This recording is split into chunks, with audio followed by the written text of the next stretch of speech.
recent violators natin sa countless na pagsasaway sa kanilang mga violations ranging from wearing illegal clothing, apparels, wanton violation of our directives from our camp staff.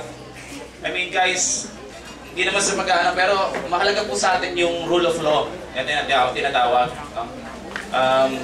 Hindi nyo napapansin, nagmamasid po kami sa lahat ng kilos ninyo, and nakakalungkot kasi tinan yung mga mukha nila, akala mo napaka-inosente, walang ginagawa, pero deep inside, di ba?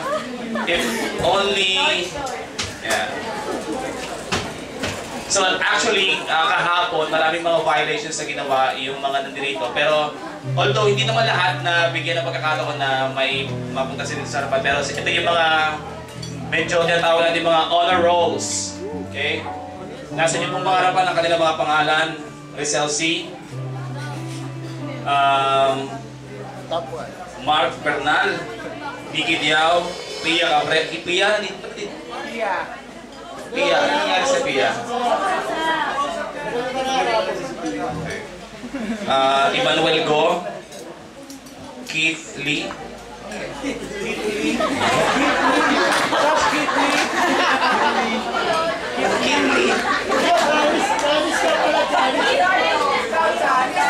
Akala ko meron ka pa na si Keith. Okay, Sam Monroy, Sean Pascasio, and Sheikh Baltasar. Okay.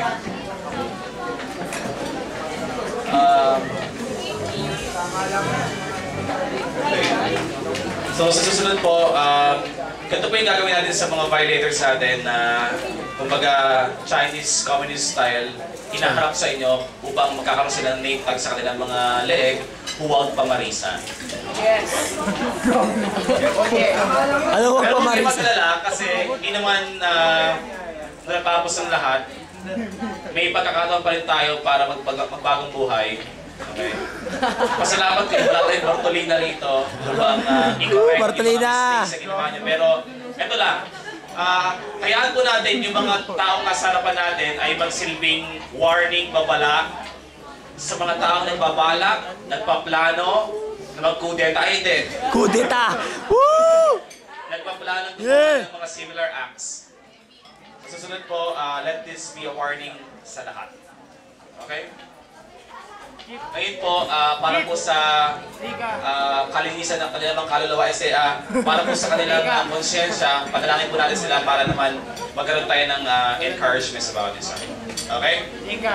Sige po, manalangin po tayo doon po natin ang ating mga kamay sa kanila para mas malakas po ang epekto ng panalangin. Hindi. Sige po, manalangin po tayo.